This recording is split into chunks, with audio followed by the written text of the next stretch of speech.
Hey guys, welcome back to our podcast. So today's topic, we're talking about taking advice from unmarried people. Okay guys, so stick around. This is Conversations That Lead to Greatness.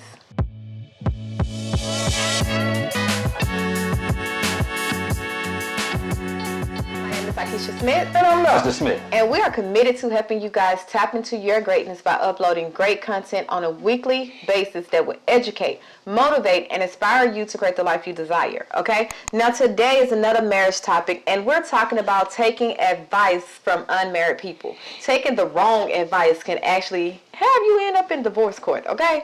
So that's why it's very imperative for you to watch who you take advice for. So that's why we did this episode, okay? This topic. This episode is brought to you by Addicted to Exotics. She got the shirt on over there. We have another YouTube channel called Addicted to Exotics. Yes, guys. That's an exotic car channel. I have a Lamborghini, and I started the exotic car channel. If you're into cars, come check us out over there on Addicted to Exotics. But that was supposed to be my thing. Yeah, but anyway, go ahead. Before we get started as well, please be sure to subscribe, like this video, give it a thumbs up. We uploaded, we have over 175 videos, okay guys? So we are committed to this. And if you on a journey to becoming your highest self, tapping into your greatness and living out your purpose, we can help you do that, guys. We have a video for that. So go ahead and hit that subscribe button, okay? Now, let's get it. Taking advice from unmarried people. How? Okay, let me slow down.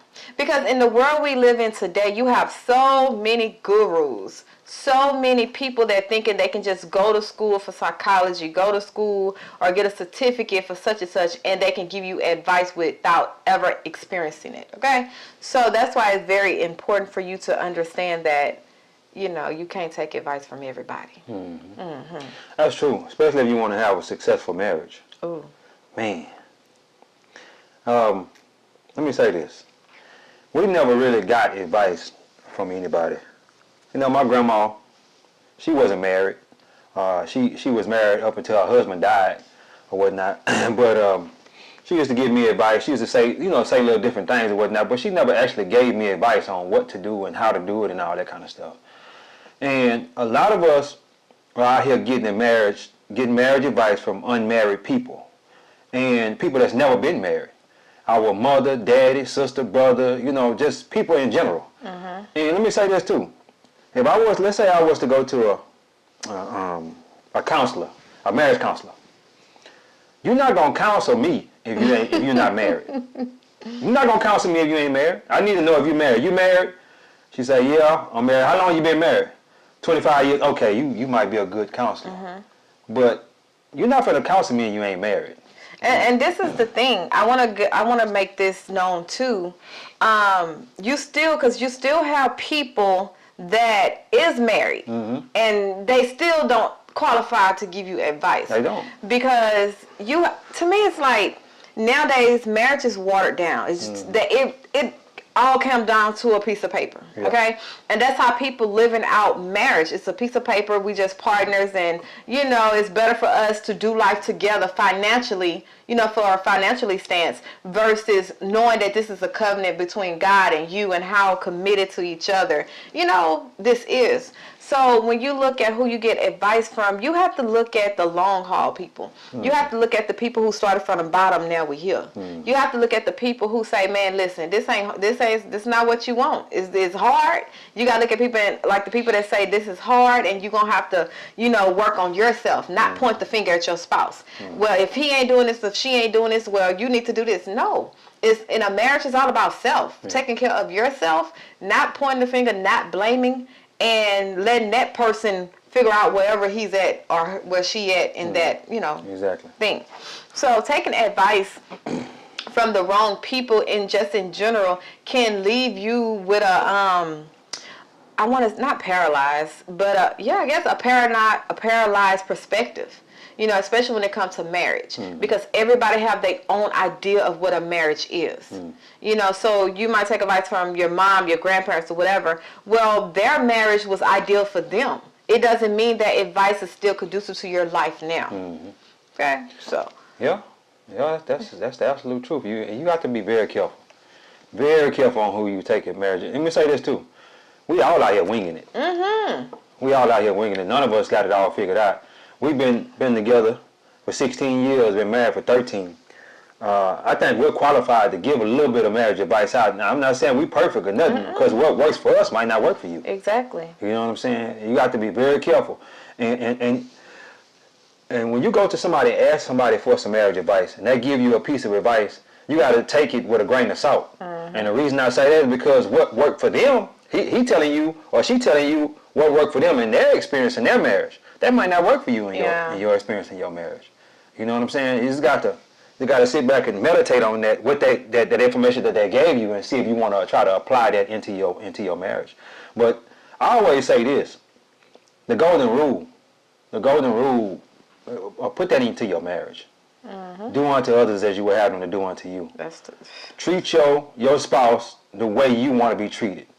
If you want love, show love. If you want appreciation, show appreciation. You know what I'm saying? And if you do that, I think you'll be successful in your marriage. Yeah. Yeah. And even with that, with the golden rule, and you applied it to your marriage, it will show if you married the right or the wrong person. Because it's like I'm treating you with the golden rule, and if your spouse is still not picking up, it ain't, you know what I'm saying, not getting the clue, ain't trying to change, then you know I married the wrong person. Now, you know, it's time to move on. Yeah.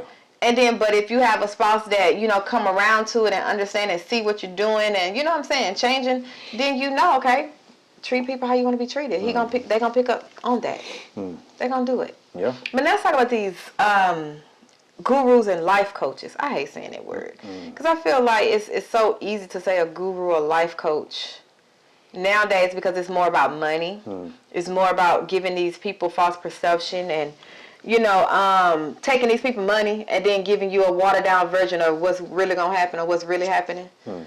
Because you don't know. You haven't experienced it. Yeah. So you have so many people that have millions and millions of followers and, you know, can reach the masses of people and giving relationship advice.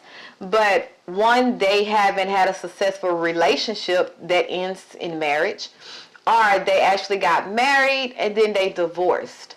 I remember we was watching a video with a podcast with Tony Gaskin. Some of y'all might know him, love him.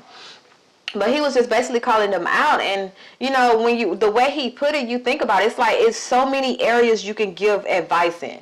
Why relationship? If you never experienced, you can be like, hey, I'm going to do a podcast, so I'm going to give advice on how to live a single life or how to life after a divorce, you know, because that's what you experience. Yeah. Look at it. When you're taking advice from a person, look from their experience, not from what they read in a book, not from what they then saw or on TV or what you heard, but from their life experience. Like I always tell people, I can't talk about nothing if I ain't never been through it. Listen, I can't give you, I got to make it personal to me. Yeah. And if I ain't been through it, I'm not going to understand on how to even explain it to you.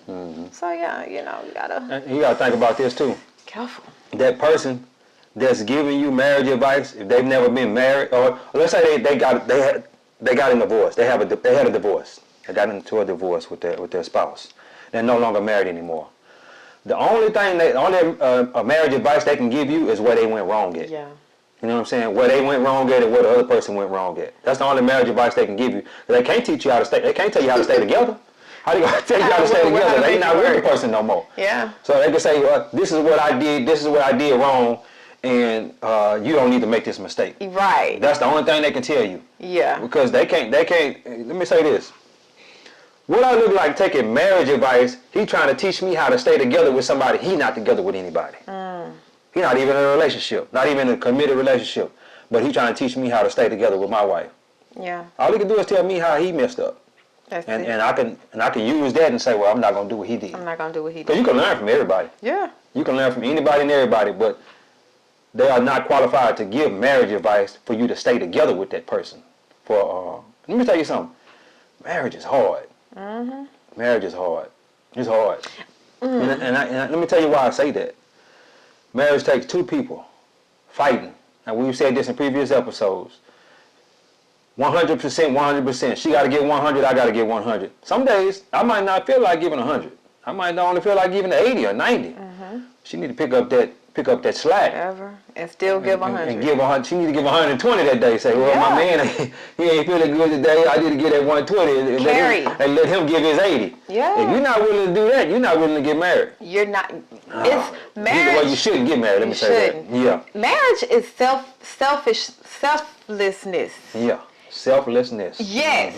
That's what I realized, that when you talk about marriage, when you talk about love, and this is how it comes full circle.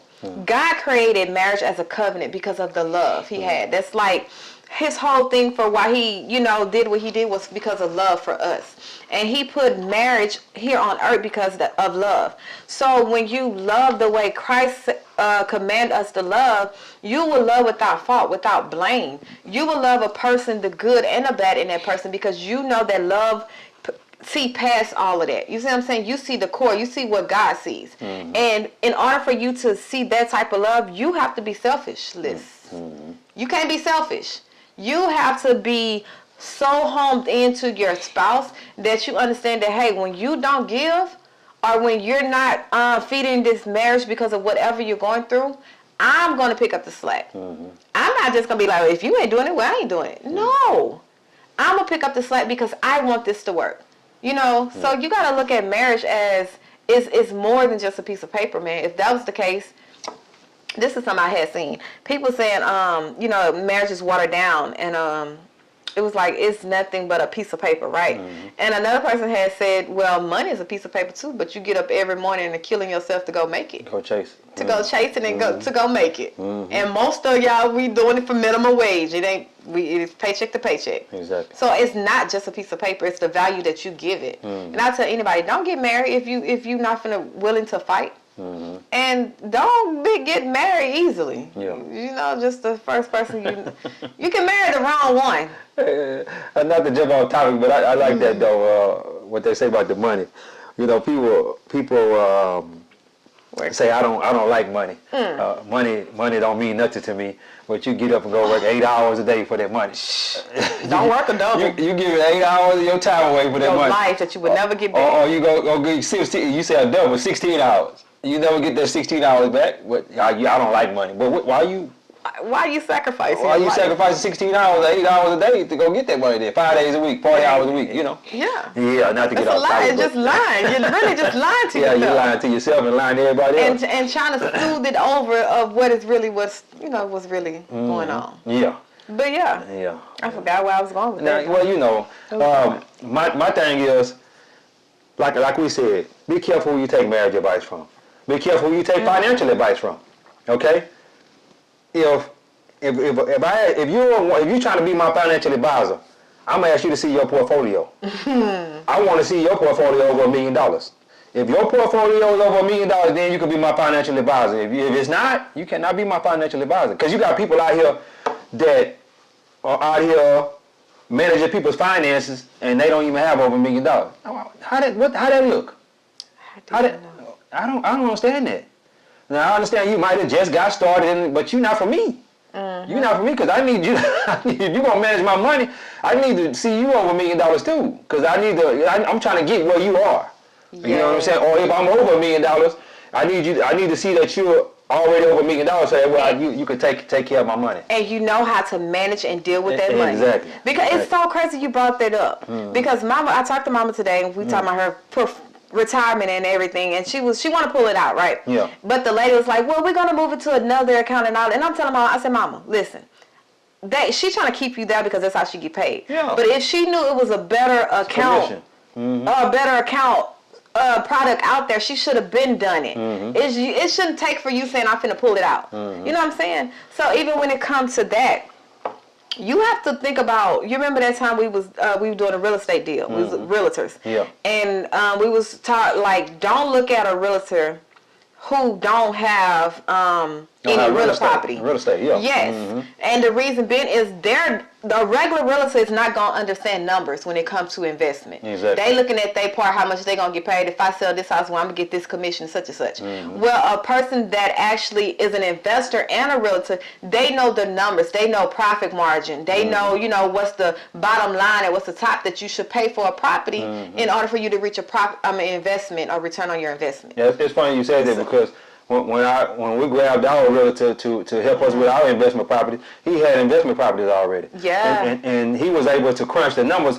Well, I seen a property that was, that's nice right there. We can grab that. He like, no, that ain't. You ain't gonna make no money on that, bro. There ain't no investment No, property. there ain't no investment property right there. You ain't gonna make no money on that. So you need you need to leave that alone. You know what I'm saying? And I appreciate him for doing that. Yeah. Because if he didn't, I'd be stuck on something that I wasn't supposed to be in. You know. But yeah, you got to be careful. Like I say, you got to be careful who you take advice from. Experience is your best teacher. Exactly. And once you experience some things, you'll know. We done experienced this 13 years.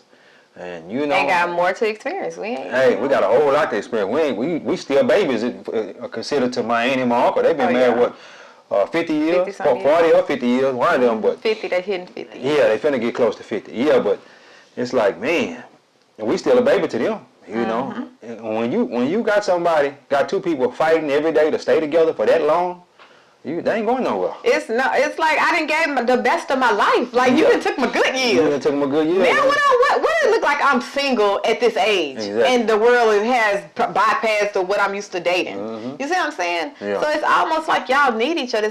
Marriage is not a one-sided thing. You like literally need each other in order to survive. And I'm not saying need in a way where it's condescending or not condescending, but like a down thing. Oh, I need you, and you know what I'm saying? Well, you know, the Bible says it's not good for men to be alone. Yes, Yeah, it's a reason, but the world will make it when you say, I need my husband or I need my wife, they'll be like, well, you shouldn't need nobody. No. You should only need God. Yeah. Come on, now, let's be real. I hear people say that. You need each other. God put two people together to go at his mission, to, you know what I'm saying? Yeah. To break all this ish that's going on. He put two people together because he know a man think one way and a woman think another way. Yeah. A man think straight, a woman think left, right, circle, all around. She gonna look at it and get his back. She gonna look at what he don't see. She gonna look at every perspective. With a man, he's a go-getter. Yeah. He just, once he see a target, he gone. Well, not all men. Well, the nature. Let me put this, the nature. Yeah, the nature of a man is a go-getter. The nature and the character of a man. Today's young men, I don't know what's going on. Yeah, that's what I'm saying, because of marriage. I'm telling you. I don't know what's going on. God blesses marriage. Yeah, that's he it. does, That's it. God blesses marriage. Yeah, he does. It's crazy because when you say that to a person that's, I would say, shacking up, or a person that's been together but don't believe in a piece of paper, right? And you tell them, I'm moving and I have what I have because God blessed me. Because God looked down upon our marriage and seen fit that we did it the right way. So I'm blessed according to what I live by versus them. But what you're trying to say, I'm not. I'm just saying you can hold God holding your blessings. You know, and I don't mean to jump in and talk about money in that situation, but 90% of all millionaires are married. I wonder why that is. I want you to sit back and meditate on that for a minute. 90% of all millionaires are married, and it makes you think. Like, I guess God really, because it's two people pulling the wagon together. Two people pulling the wagon together, and God blesses marriage first. I believe. I believe that's in the word. Yeah. Literally. He created Eve because of Adam. Adam needed someone. Exactly. He couldn't manage the grounds alone. You can't. Need somebody. From the beginning of the time. Need somebody to cook that food while he out there tilling the ground. Listen, to take care of him. Yeah. And that's what another thing I wanted to talk about, because I didn't seen it both ways. I didn't been a wife that worked, and I've been a wife that stayed at home. And I done seen it both ways, and it was kind of conflicting to me, I guess, to process my mind too. But as being a stay-at-home mom, a stay-at-home wife, trust me, it ain't easy. And a lot of people like to downplay it. Oh, I'm going like the man. I'm paying all the bills, and I'm doing this. You know what I'm saying? Because you listen to some of these podcasts, you will understand why marriage is the divorce rate is high. Because you have literally men talking down on women like, you should do this. I'm paying all the bills. I'm going out there. I'm making the money. And forgetting that the place that God put for a woman is nourishment. It's not to be out there and do your job because you fail to raise up to the capacity that you're supposed to, raise up to. Raise up or meet. The capacity that you're supposed to. So as a stay-at-home wife or stay-at-home mom, listen, Enjoy where you at. Enjoy your blessing. Don't let no female, no bitter person, nobody tell you and talk you out your blessing. I had to learn that, baby. It is a blessing that I get to be a stay-at-home wife, a stay-at-home mom. And I have to stop downgrading my blessing. It's okay. God blesses my marriage for me to do that. You see what I'm saying? So home in on it. Yeah. I homed in on it. I'm the best stay-at-home mom and wife, huh? I've been on my ish. But I ain't got nobody to compare you to, though. Well, you can compare. Yes, you do. You can compare me to the old me. I'm talking about, I ain't never had another stay-at-home mom. I'm a wife, so I ain't got nobody to compare you to. So you the best one that I know. No, you can compare me to the old because I stayed when I was in school. I was staying at home too. Yeah, you was tripping back then. Okay, but I'm just saying you can compare versus now. I'm like, what I see you, it I'm like, as what a you blessing. did all day? I seen my blessing.